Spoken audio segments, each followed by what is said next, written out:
Let me end by just referencing briefly the last film in the trilogy, 2046.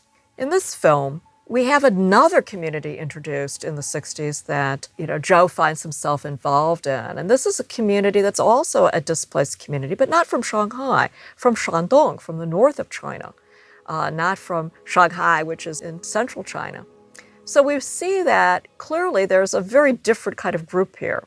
Now, in this film, another Su Lizhen is introduced, this time played by Gong Li, the Mandarin-speaking actress from the mainland, usually associated with Zhang Yimou's films in the early part of her career. Now, she is clearly a different character that has the same name. And later in the film, very briefly, we see references back to Maggie Jiang, the other Su Lizhen. And we only see her as a memory, as a flashback, as a displaced person in this film. It was displaced in really Zhou's memory. And as a result, we feel too that Zhou is ruminating on this other character. One of the distinctive features of In the Mood for Love is that it does not have any voiceover narration, which is one of the major characteristics of Wong Kar-wai's oeuvre. It does have intertitles, and it does have music as commentary, and it has very rich, oftentimes improvised dialogue, but it does not have voiceover. With 2046, however, Wong Kar-wai does return to voiceover, and in voiceover we hear Zhou talk about Su Lizhen in retrospect, and he says, "I never dreamed I'd meet another Su Lizhen.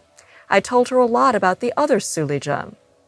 And when we see that, we realize that the sense of this doubled character, this doubled identity, this doubling is both about the dual nature of the sense of identity that is one of the themes in the film, but also references the fact that with two Su Lizhens, he's got two different actresses, both international celebrities, who come and inhabit the same universe, the same fictional universe. They share this world that references back to these other film successes, that helps build Wong Kar-wai's reputation as a auteur filmmaker, as a star auteur, as Corrigan would say.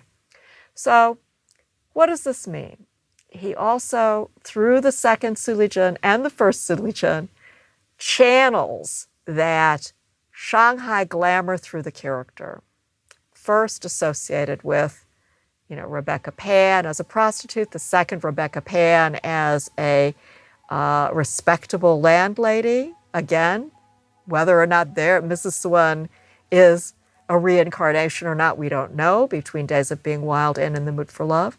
But in this case, we have Shanghai reemerge as a dream, as a memory, as a feeling, as a mood that becomes part of 2046, that reflects that old Shanghai glamour, that delivers, if you will, on that same appeal, that sensuality, that old-fashioned screen charisma that he helped to cultivate in the earlier two films.